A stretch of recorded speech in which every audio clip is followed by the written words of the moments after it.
warahmatullahi wabarakatuh. Waalaikumsalam warahmatullahi wabarakatuh. Alhamdulillahirabbil alamin. Wassalatu wassalamu ala asrofil anbiya'i wal mursalin wa ala alihi washabihi rasulillah ajmain. Allahumma shalli ala Muhammad wa ala ali Muhammad la nabiyya ba'da amma ba'du. Yang saya hormati Bapak Kepala Sekolah SD 2324, Bapak Ibu Majelis Guru yang berhadir pada kesempatan ini. Pertama-tama kita bersyukur kepada Allah, dengan anugerahnya kita masih diberikan kesehatan, kesempatan, nikmat. Dengan itu kita dapat beraktivitas seperti biasa. Salam dan salam kita persembahkan ke hadapan kita Muhammad Rasulullah sallallahu alaihi wasallam dengan mengucapkan Allahumma shalli ala sayyidina Muhammad wa ala ali sayyidina Muhammad. Mudah-mudahan kita tergolong umatnya yang mulia. Amin ya rabbal alamin.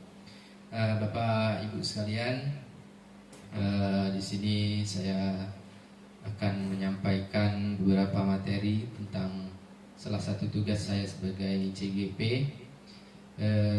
Saya akan menyampaikan materi tentang budaya positif yang saya terapkan di sekolah ini. Jadi saya minta waktunya sebentar untuk kegiatan ini. Mudah-mudahan kegiatan ini bermanfaat terutama untuk saya dan mudah-mudahan untuk Bapak Ibu juga semuanya. Baik, pertama tentang budaya positif.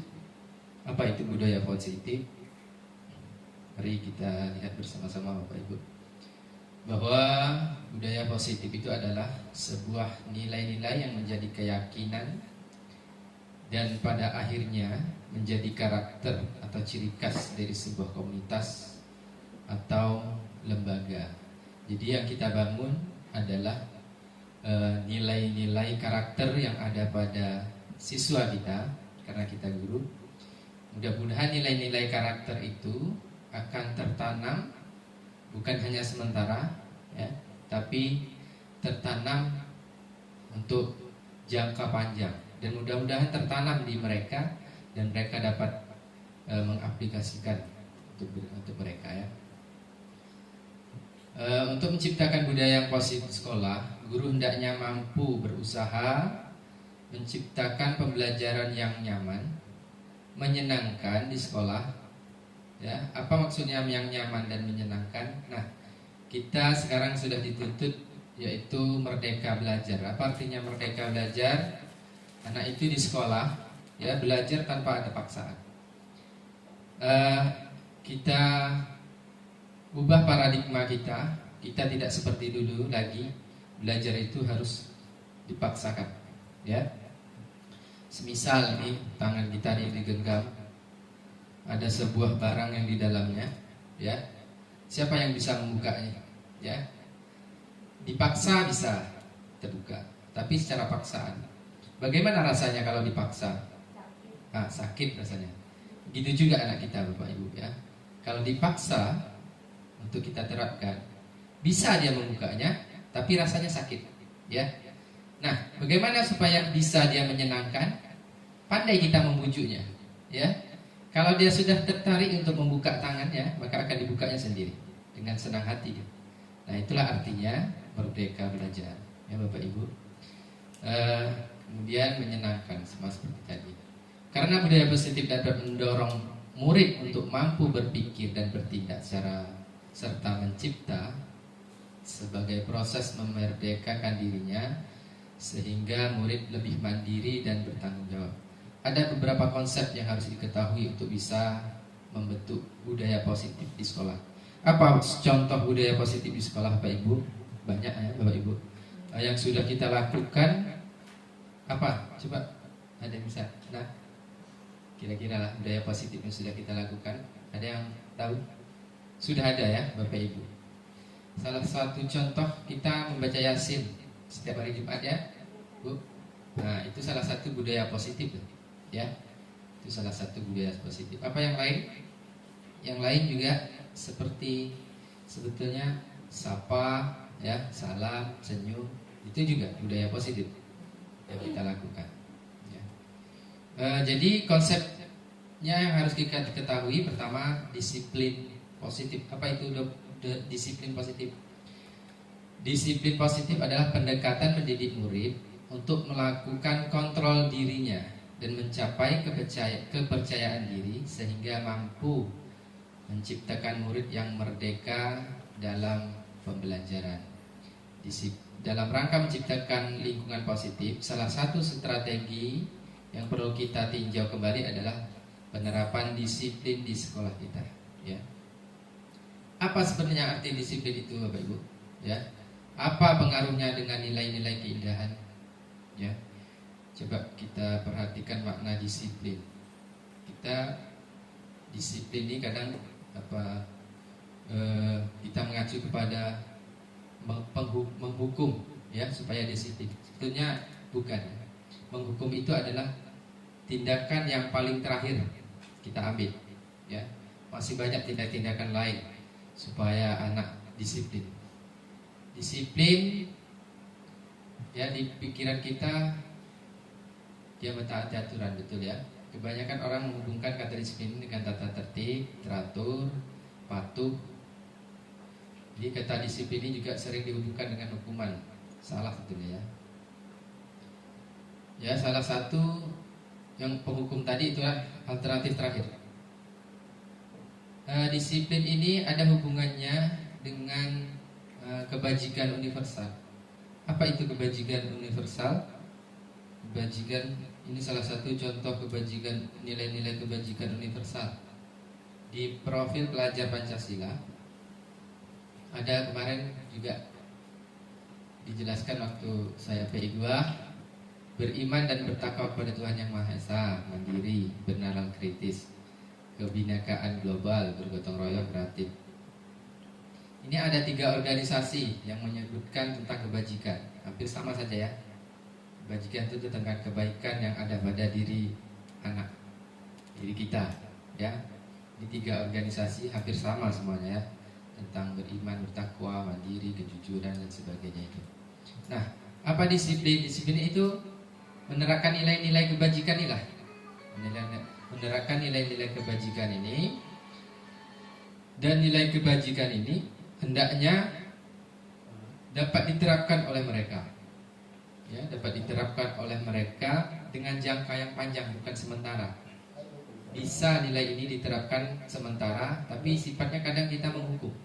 Ya, seharusnya bukan menghukum. Jadi konsep penerapan budaya positif di sekolah, tadi disiplin positif, ada nanti motivasi dan perilaku manusia, apa motivasi mereka untuk dapat berdisiplin, ya. Apa perbedaan hukuman, konsekuensi, restitusi. Kemudian ada 5 posisi kontrol guru. Kemudian ada segitiga restitusi. Jadi Bapak Ibu, sebetulnya ini banyak materi yang perlu disampaikan. Bagus materi ini, ya. Materi yang di modul 1.4 ini sangat bagus. Jadi saya ngambil ada 5 posisi kontrol, ya, 5 posisi kontrol guru. Yang mana yang paling bagus sebagai kita sebagai guru sebenarnya? Ini sudah diteliti. Coba kita perhatikan dulu sebentar.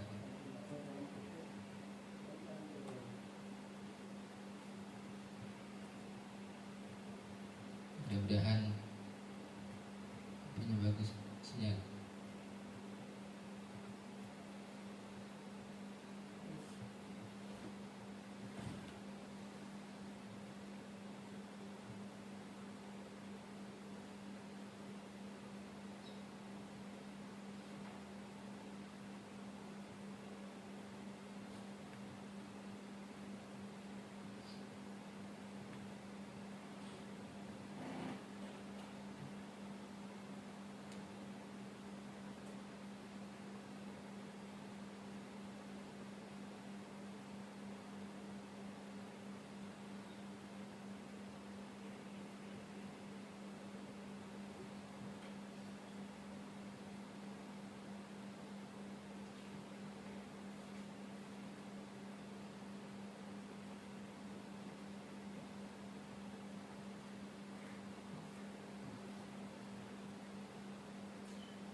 Nih, 5 posisi kontrol kita sebagai guru. Ini diteliti oleh Dan Lawson dalam bukunya Restitusi School Discipline tahun 1998. Ya, guru perlu meninjau kembali peran disiplin dalam ruang kelas. Ya. Kemudian ada 5 posisi kontrol yang diterapkan seorang guru ataupun orang tua di rumah. Kita sebagai orang tua di rumah untuk anak kita, ya, untuk diterapkan ke mereka. 1, penghukum. Ya. Apa itu penghukum? Kita selalu nih ya Bapak Ibu. Penghukum sini lebih jelas. Ini penghukum. Penghukum biasanya suara kita tinggi, nada suara kita tinggi, mata melotot, jari menunjuk-nunjuk, ya. Bahasanya agak kasar, ya. Nah, kalau kita sebagai seorang guru menjadi seorang penghukum, apa hasilnya terhadap anak?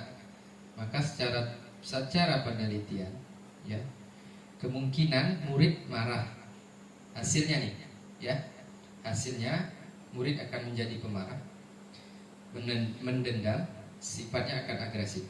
Itu kalau kita sebagai penghukum, ya.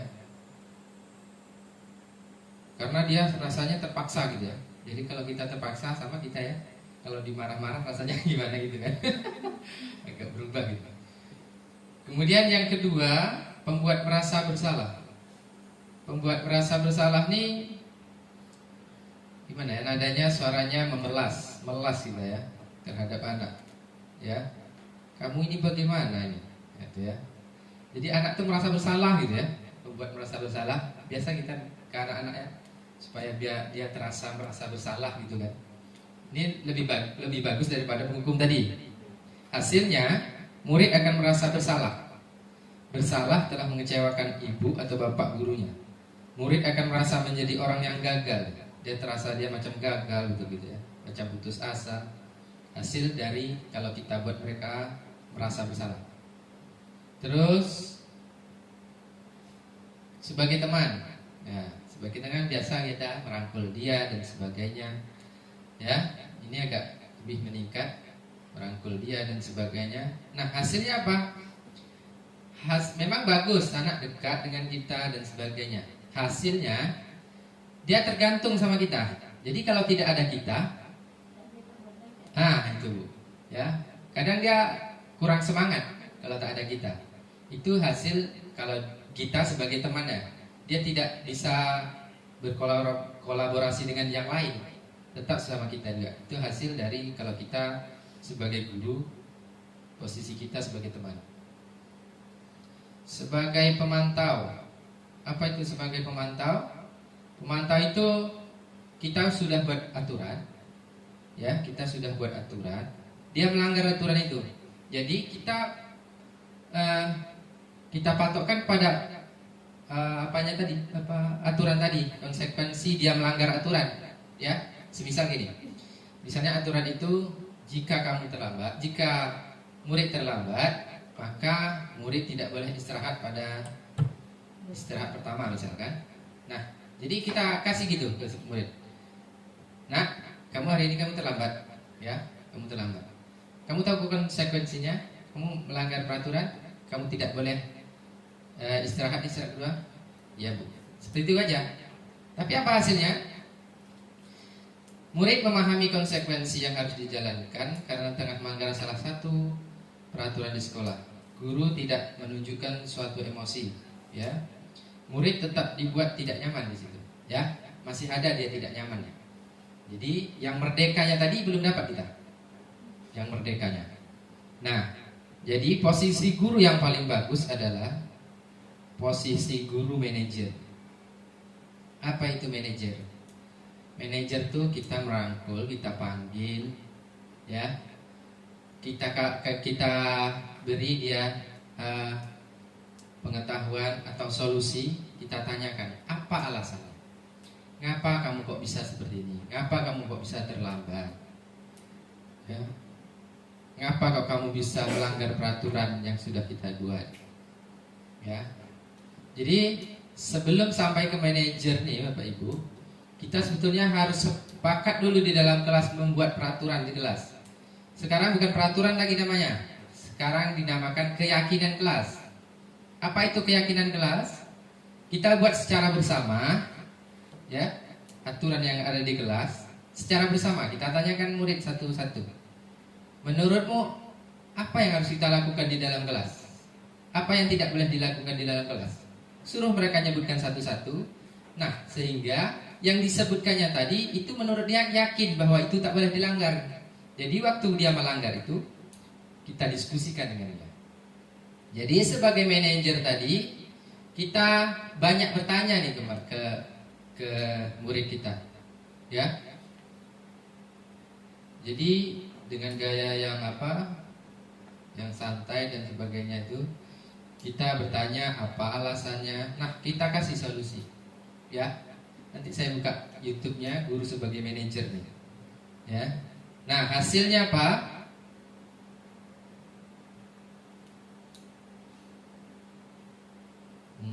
Mana tuh ada ya?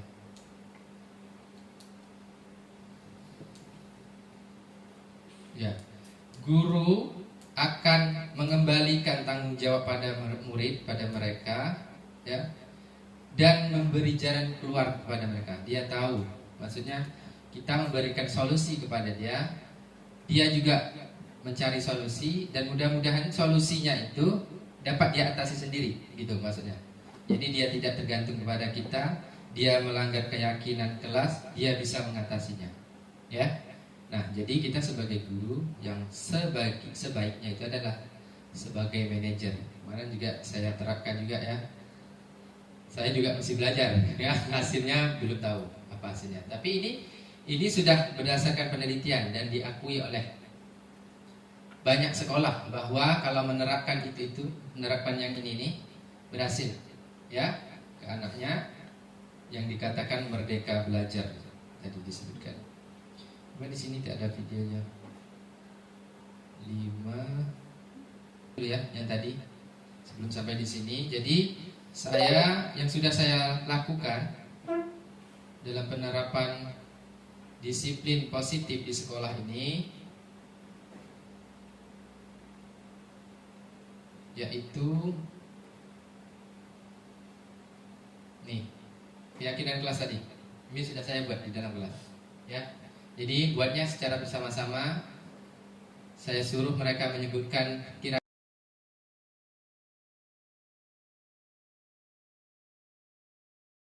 hari ini Medina kita mau buat keyakinan kelas, ya. Apa itu keyakinan kelas? Keyakinan kelas itu adalah kepatuhan kita mentaati aturan yang kami yakini, ya, yang kami yakini dan kita sepakati bersama. Nanti kalau sudah kami yakini, kita sepakati bersama, keyakinan itu akan kita apa? Kita jalani bersama-sama, ya. Kita jalani bersama-sama.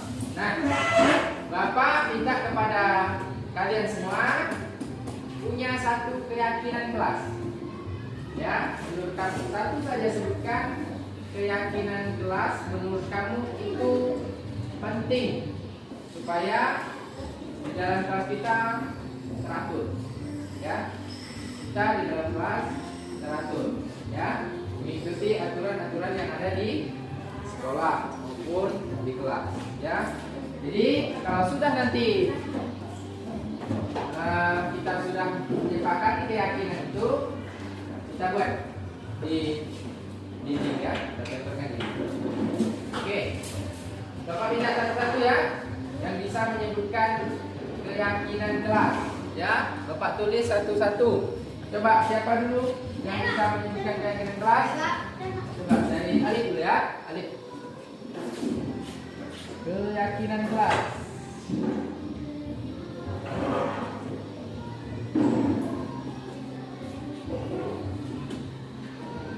Alif. Tidak boleh mengeluarkan baju pelajaran apapun ataupun di luar pelajaran. Apa? Tidak boleh mengeluarkan baju pelajaran. Oke, Alif dulu. Coba balik. boleh mengeluarkan baju, Pak. Oke, tidak boleh mengeluarkan Baju. baju. Tidak boleh mengeluarkan baju. Di baju harus rapi ya. Coba. Siapa lagi? Baju. Ira? Saling menolong sesama teman. Apa contohnya Ira? Nolong teman dalam kelas apa contohnya? Ya, ya. Yang punya pulpen dipinjam itu saling menolong. Adira ya. Saling menolong.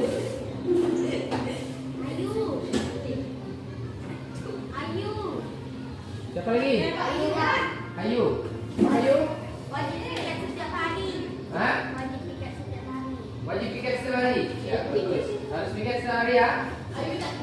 Harus mengikuti roster. Ya. Tapi kan, tapi setelah kita buat keyakinan ini, tak ada lagi yang tak piket diri ya. Tidak boleh makan di dalam kelas.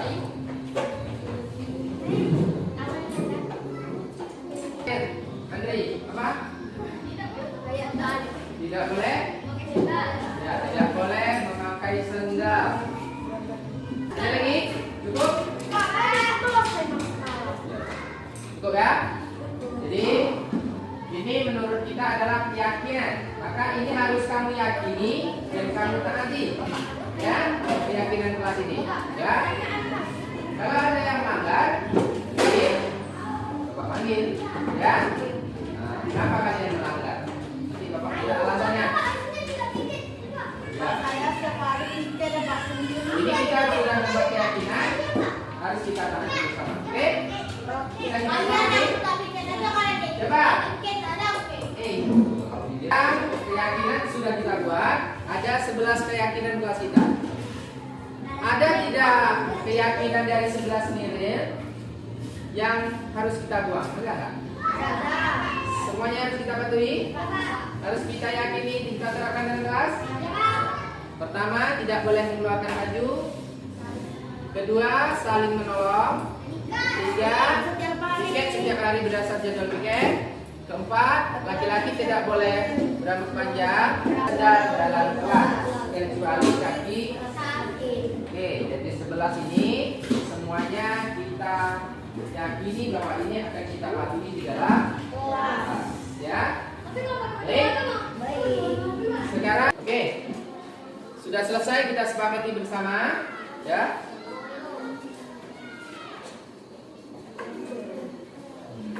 Sudah selesai kita sepakati bersama. Sekarang kalian menuliskan keyakinan kelas yang kamu buat tadi ke dalam kertas ini, ya. Bagus-bagus buatnya. Nanti kamu tempelkan di karton yang sudah Bapak sediakan di sana, ya. Jadi ini adalah keyakinan yang sudah kamu buat. Bisa? Iya. Ya. Bilang. Tulis. Tulis. Nanti dah. Tulis. Nanti kita tambahkan di. Tulis dah, tulis. Sudah siap? Kamu tuliskan, silakan. Secara anti, kamu menampal di keyakinan kelas yang dikatakan ini ya. Bilang sama ini.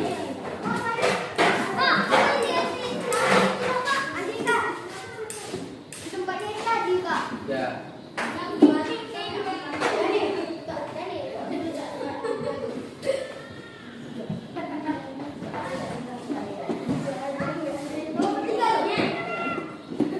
Nah, silakan duduk. Lanjut, Alif sama Andira.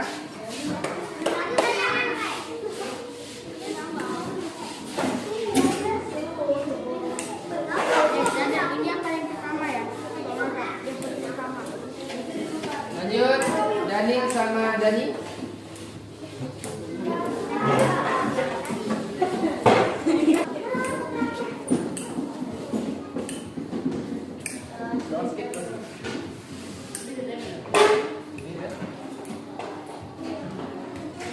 Yuk.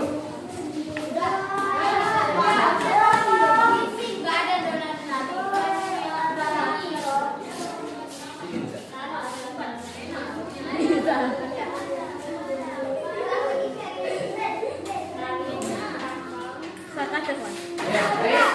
Terima kasih. Kita sudah membuat keyakinan kelas. Coba dengar. Mudah-mudahan keyakinan kelas ini dapat kita patuhi dan kami yakini bahwa inilah aturan yang harus kita taati di dalam kelas. Ya, kalau kalian tidak mentaati aturan, nanti Bapak panggil mengapa kalian tidak mentaati aturan itu. Baik, terima kasih. Itu saja. Terima kasih. Assalamualaikum warahmatullahi wabarakatuh. Selamat siang.